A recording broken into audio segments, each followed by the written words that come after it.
बड़ी थी। सोच यदि इस प्रकार की रही होती, आज 10 व्यक्ति भी मिलते हैं तो आपस में हम पहली बात यही सोचते हैं अमुक व्यक्ति किस जाति का है, किस संप्रदाय से संबंध रखता है, उसके अनुसार हम तय करते हैं कि हमारी मित्रता होनी चाहिए कि नहीं होनी चाहिए, कैसा संबंध होना चाहिए। दूसरे व्यक्ति के बारे में आकलन भी हम इसके अनुसार करते हैं इस जाति का है तो उसका व्यवहार ऐसा हो।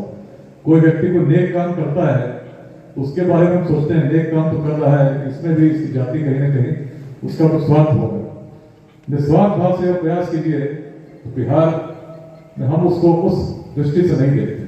हमें लगता है कि व्यक्ति का कोई स्वार्थ होगा, लेकिन अगर इस प्रकार की सोच हमारे पूर्वजों की रही होती, यदि छोटी सोच लेकर हम चलते तो सोचिए आचार्य चाणक्य, उनके अंदर की सोच छोटी होती और केवल यहीं तक सीमित रहते कि मैं तो एक शिक्षक हूँ, मेरा काम अपने विद्यार्थियों को पढ़ाना है।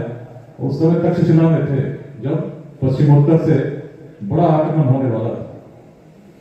मन में बड़े विचलित हुए, यदि अपने दायित्व तक सीमित रहते तो क्या अखंड भारत का साम्राज्य कभी बनता है। एक व्यक्ति के मन में जब इच्छा हुई कि यदि भारत अनेक भागों में बटा रहेगा, लोग संघर्ष करते रहेंगे राज्यों में गणराज्यों में बटकर, तो निश्चित है कि हम पराक्रांत हो जाएंगे, कोई विदेशी संस्कृति आएगी, हावी हो जाएगी और पराधीन संस्कृति अपने जीवन मूल्यों को भी रक्षा नहीं कर पाएगी। इस पीड़ा के साथ जब मगध आए, मगध की तो सोच बहुत बड़ी थी।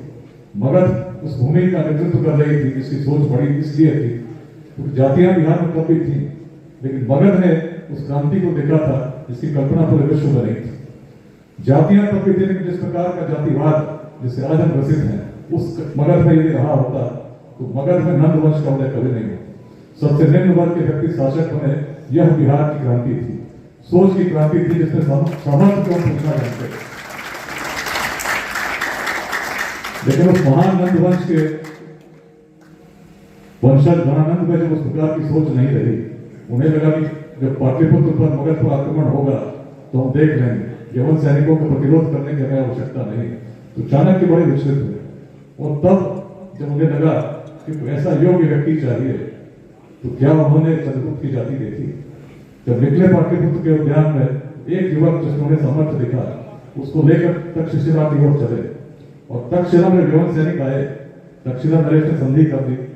इन युवाओं की टोली ने हर ग्रीक स्कंदावर में जाकर बताने का काम किया कि जब मगध की सेनाएं चलती हैं उनकी धूल में सूर्य भी छिप जाता है।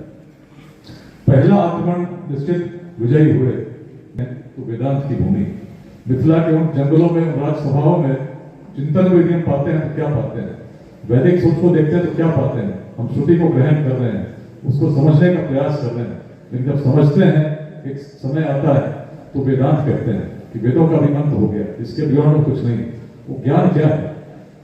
उस परम तत्व का अंश मुझ में भी है, परम तत्व का अंश इनमें भी है, परम तत्व का अंश इनमें भी है, और परम तत्व का अंश जहां है पूर्ण है, उसमें कोई कमी नहीं।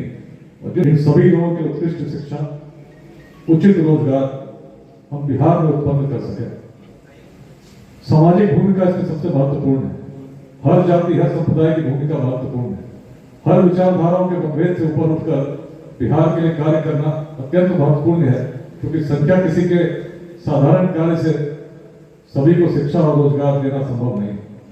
यदि हम चाहते हैं उत्कृष्ट शिक्षा और उचित रोजगार मिले तो ऐसे सभी बिहारवासी जो विदेशों में भी हैं, जो आज भारत के महानगरों में भी हैं, जो बिहार में भी और सफल है, सक्षम है, उनका भी दायित्व बनता है। क्योंकि यदि हम स्वप्न देख रहे हैं तो स्वप्न यदि पूरी ऊर्जा नहीं लगाएंगे तो स्वप्न नहीं रह जाएगा, लेकिन यदि हमने पूरी ऊर्जा लगा दी तो बिहार की क्षमता प्राचीन काल से बताती है कि निश्चित हम उसको पूर्ण करेंगे। आज इतने लोग सभागार में बैठे हैं, पहले हम लोग 2021 में यही बैठे थे, अभी कुछ दिनों पहले पुणे में था, ज्योति झा जी यहाँ आई हुई हैं, अजीत जी थे। बिहार के मूल, यदि स्वामी विवेकानंद से हम प्रेरित होते हैं तो स्वामी विवेकानंद कभी ऑक्सफोर्ड और कैम्ब्रिज में नहीं पढ़े थे। अपने ही मूल ग्रंथों का अध्ययन करके उन्होंने जो बातें कही उसमें इतनी प्रेरणा विद्यमान है कि आज भी प्रेरित होते हैं। हम कहते हैं कि स्वयं को कमजोर समझना सबसे बड़ा महापाप। हम कहते हैं कि जिस व्यक्ति में समस्त सृष्टि की शक्तियां समाहित हो, उसके लिए कोई लक्ष्य को कठिन कहना ऐसा है जैसे उसने अपने आप पर पट्टियां बांध रखी।